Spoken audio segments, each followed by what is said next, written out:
Hi everybody, I hope you're all well. It is Sunday the 5th of March and it is 7:30 in the morning.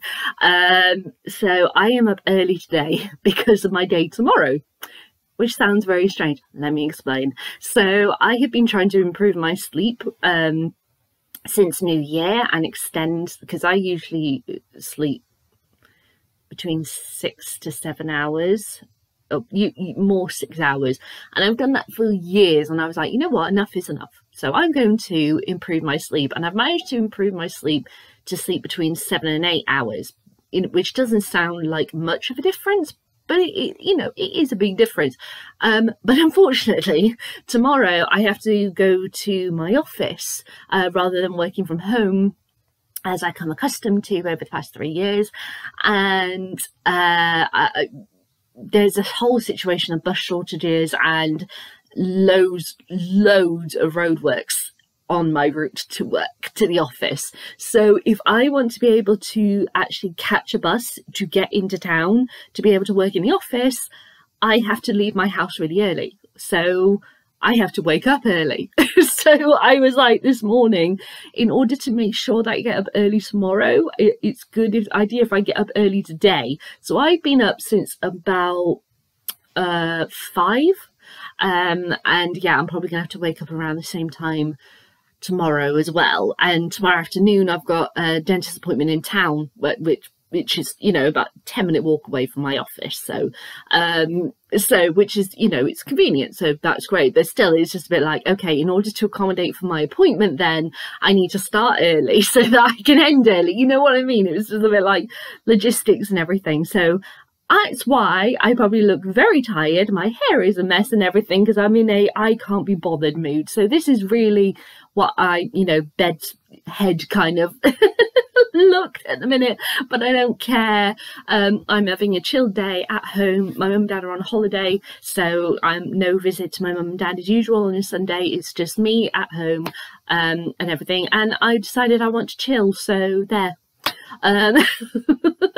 So you get to me looking like this, and just FYI, I've just filmed my announcement video for my next reads. Usually I do this review first and then the announcement, but because of my terrible broadband, I was like, right, if I do the announcement, I can get that started uploading, and hopefully by the time I finish this video, it should be, a good way into the upload. So, we'll just see how it goes. But yeah, I'm very excited for the announcement video that you're going to see, and I really hope you like it. But anyway, I am back only after 1 week this time, like I predicted. I'm very glad that my prediction was right. Work is starting to calm down a bit, but still very stressful, and a lot of stuff going on. So I am hoping that the coming week it will be a lot calmer. But we shall see. We shall see. I'm here to talk about the book I've been reading this week, which is Beyond the Wand by Tom Felton. So Tom Felton starred as Draco Malfoy in the Harry Potter films, and he brought out this book, I think it was in the summer last year, or like end of summer, early autumn, because obviously build up to Christmas, books coming out, there's absolutely tons of them. So I think this might have come out around August, or if not, maybe more September, October. But yeah, it's Tom Felton's autobiography, talking about his career so far in his life, and now as a man in his early 30s, reflecting on his life and career and such. And I have to say, I did enjoy it. I thought it wasn't too bad of a book. It was quite light in a sense compared to other autobiographies where it's it's all doom and gloom and terrible stuff. And he did talk about some some bad stuff, but I loved the fact that this was, in a way, an autobiography that was not about him. So let me explain. Obviously, in the beginning, he talks very much about obviously his childhood and everything, and his upbringing. And he lived with his parents and his 3 older brothers. And his 3 older brothers probably have about 2 years between them, and then there's a 6-year gap between Tom's birth and the younger of his eldest brothers. So he always had these 3 very prominent brothers to go to whenever he needed anything and such. And he's very different than his brothers, and what I mean by that is blonde hair, quite thin, kind of, not short, but compared to his brothers, he is short. And his 3 older brothers are much taller, kind of as he describes it, built like brick shit houses. I love the fact that he refers to them like that. He doesn't give any more explanation. He's like, that's how they're built. So he stands out as being quite different in his family, as it were, out of his brothers. And he talks about each family member at the very beginning. And it's quite interesting how I got from the tone straight away that this was a biography where he was going to be all-inclusive. What I mean by that is that he was shining lights on other people. He very much shines massive lights on his mum and his brothers. Not so much his dad, but it's his book. He writes what he wants to write. But I love the fact that there is a key thing that runs in his family, which is to do with mental health struggles. His family is a predisposition to it. And he talks about how one of his brothers had to be hospitalized because of his mental health when Tom was still quite young. And he remembers going after school to visit his brother. And then one of his other brothers had issues later on in life, and Tom himself had issues later on in life as well. So he totally recognizes that, but what he does is that he mentions the fact they were hospitalized, doesn't go any further than that. I thought, because he does say something like how they were hospitalized, but we'll get back to that, and I thought, oh god, okay, so he's going to talk probably more in depth about that. No, he didn't. Like when he talks about Jamie, who played Crabbe in the Harry Potter films, who it's very well known that he had a very bad run-in with the law and got into a lot of trouble, which meant he got fired from the Harry Potter films for the very last 2. When he brings up Jamie, he says Jamie had a run-in with the law. Doesn't go any further. He completely respects boundaries of people, and that he totally realizes that their issues that they've had in life, or struggles that they've had in life, are not his to tell. I loved that. He completely gave them that respect. And like his parents got divorced when he was not too far into his career, as it were, when he was quite young, and he completely said, I was told that from my mum and dad that they were getting a divorce. This is how I felt about it. Doesn't go into it any further. It was just the norm. It was just what it was. So yeah, I really like how genuine he was in this autobiography, and it did make me think of various interviews I'd seen him give, and think about his Instagram posts. I follow him on Instagram and such, and it very much felt like the person who wrote this book, I know it was Tom. It's not, I'm reading this book and going, this feels like a ghostwriter. This doesn't feel, you know how some books you can tell, it's almost like a bitter taste in your mouth. No, Tom wrote this. I know that Tom wrote this. It feels completely, utterly genuine to him. And I loved that. Like, it wasn't he was a different persona or anything. I always have felt, and as Emma Watson said in the introduction, that the Tom that you see in interviews and such, or if you get to meet him, the Tom you meet is the genuine Tom. And yeah, I think that brutal honesty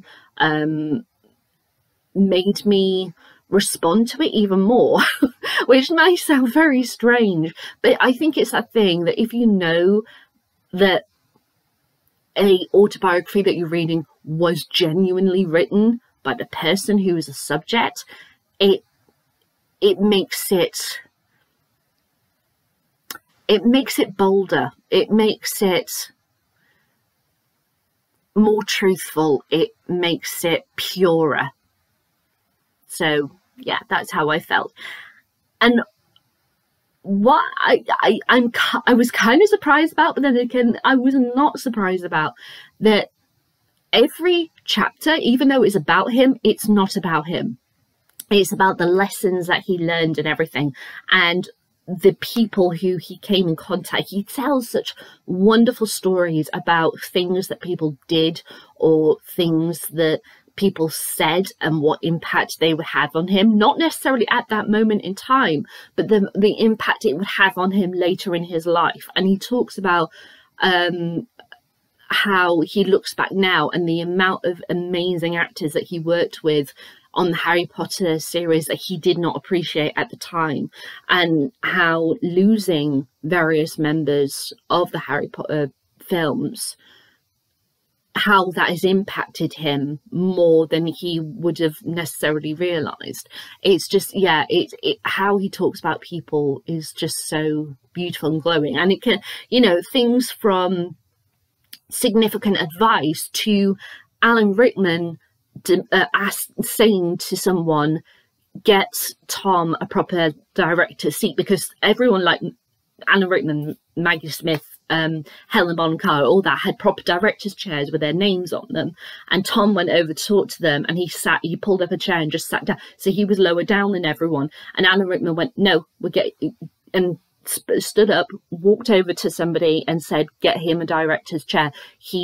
And he got given that complete respect and recognized that he was as equal as all of those actors. And it's things like that. He says it's the little things that can significantly impact someone's life that you do not realize. And that is one of his favorite stories, the fact that Alan Rickman requested a chair out of all the possible things that he did for in the Harry Potter films and things that about, you know, behind the scenes and such. That was one of the most significant things, and he wrote about it so beautifully in his book. I really liked that. He completely recognizes the importance of the tiny things. As I said, you know, he has this predisposition to mental health issues in his family, and Tom himself had issues later on in his life after the Potter films and everything. He had moved to LA with the intention, you know, have this great film career and such, and it just wasn't happening. And he found himself drinking a lot. But what I found so interesting was that he talks about how he hadn't intended to drink. It was just one day he went to a bar that he liked, and he suddenly became a regular, and everyone knew him. And he was like, and then it was like, you know, having 4 or 5 drinks, and you know, a night sort of thing. And then all of a sudden his intervention happens, and he couldn't see his progression. But I think that's probably a case for a lot of people. It kind of just like comes out of the blue. This intervention happens in this chapter near the end of the book. And I really liked that, because I could see it from his perspective that he couldn't understand what was going on, and that really he was having you know, going through depression and such, and was fueling it with alcohol, but didn't understand or couldn't see the vast quantity of alcohol he was consuming. And so, yeah, I think moving to LA was a massive mistake for him, and I think it's something he recognized. But the people who he met in LA, who are lifelong friends and everything, was able to save his life. So, you know, even though, you know, I can sit here and say that was a massive mistake, in a weird way, it was a massive positive, because it allowed him to understand things about his life. And he even mentions that it's crazy, but I needed to have that happen. But isn't that true of a lot of things, that you need to have a dark point in order to see the light and learn the lesson? Something's got to, you know, knock you off your pedestal a bit for you to be able to get perspective. And I love the fact that he's so open and honest about things, but you can see also that he's completely respecting others. Like he talks about his first night in rehab, that he was in a bedroom with a guy who was coming off I think it was meth that he'd been taking and such, and he talks about how, you know, he's shivering and stuff like that, and how it blew his mind that he was sat here watching this happen to this person, but he doesn't go further than that. It's not his story to tell. So yeah, I have kind of quite a bit of respect for Tom Felton for the way that he approached this book, but I have a couple of irks. Firstly, why are the chapter titles, hang on if I can get an entire page? Why? You don't need that.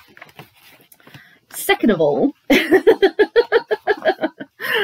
another irk of mine was actually, why is it that every chapter on the contents page, you have the title, you have the page reference, and then you have a full paragraph telling you what is in the chapter?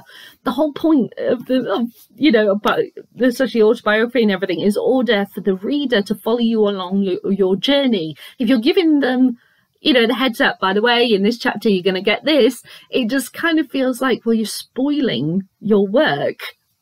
It's just an irk of mine. It's just an irk of mine. It's just an irk. So it was just a bit like, and thirdly, the only other thing was that every now and then Tom would do this very weird thing where, oh yeah, there's an example, I think. Yes, where he will talk about a significant thing that happened, or, you know, a prominent thing in his memory. And as he's writing it, it then turns into a proper script, like a film script, and you're following a film script, and then you're back to normal writing. Why did you feel the need to do that? That it's not common that happens, but then maybe it's just that thing that in order for him to play out a significant, or, you know, something from his past, that he because of his career and everything, it's something that he feels that he needs to do. But for the reader of an autobiography, that's a bit weird. It's a bit weird. They're my three irks. That's it. So overall, if that structuring was just cleaned up a bit, like, you don't need to designate an entire page to a chapter title. You don't need to have a paragraph of explaining what is covered in each chapter, and you don't need to have scripts written for sections. It's just, yeah, if that was tidied up, I would feel a lot more positive about the reading experience of this book. But they're my own personal irks, so, you know, there we go. Some people might not have an issue with it, but it kind of irked me. Overall, I found it a really interesting read, and the way that Tom talks about you know, reflecting and like breathing and mental health and such, I found it as a bit of a breath of fresh air in the range of autobiographies of celebrities, because very much it has felt like, or at least I feel like, for young autobiographies, that it's very much, I wanted to be a star, you know, and, you know, pushed by parents, you know, that kind of thing. And that, okay, I fell, you know, had this stumble or whatever, and I come out of the other side, and now I'm this big flashy star again. Tom has never had that. He never had that push from his parents. He never had that yearning to be a star. He thought acting was interesting. He's given it a go, and now he has the career that he has. But very much stability and such is something that he has always, the structure was very important to him. So I think that's the thing of moving to LA was the big wrong thing for him to do. But it taught him so much about himself. And now that he's moved back to London and everything, I think he's in a lot better space. And obviously he's got more of support because of his family and everything nearby and there. But also, I think he's not alone. Even though he wasn't alone technically in LA, he had a team, but the team weren't necessarily, I think, people who really cared for him. It kind of felt like his team were there because it was their job, not because they wanted to be. Whereas people in his life in London and such are there because they want to be.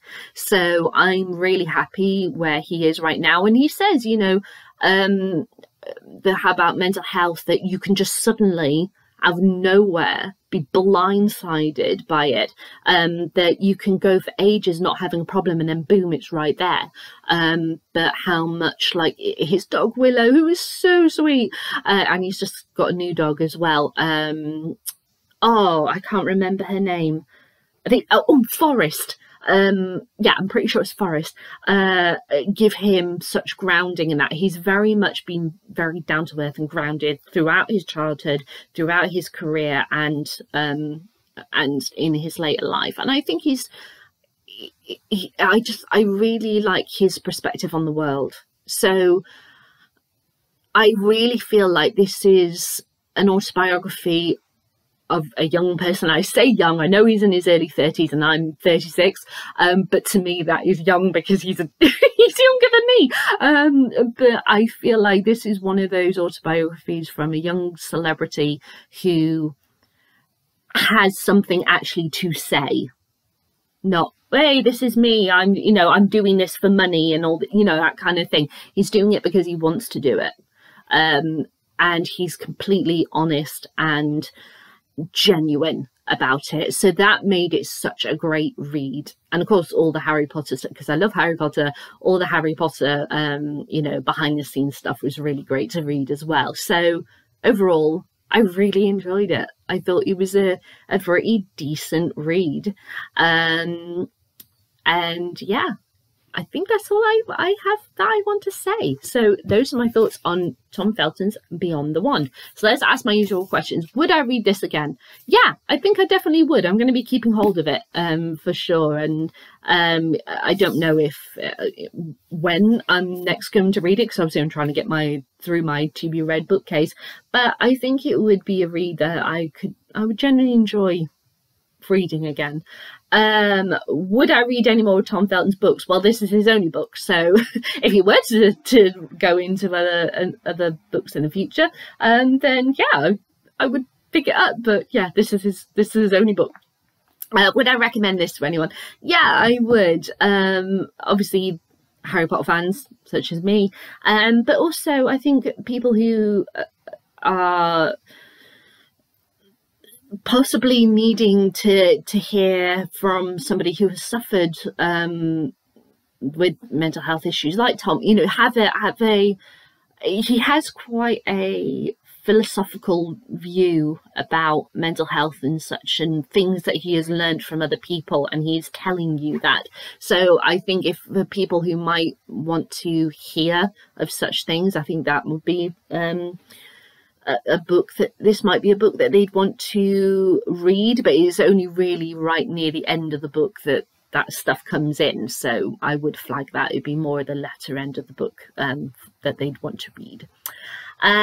Brilliant. So those are my thoughts on Tom Felton's Beyond the Wand. If you read this book, I'd love to know what you think. Leave a comments box below. Give me a thumbs up, thumbs down, tell me what you decide.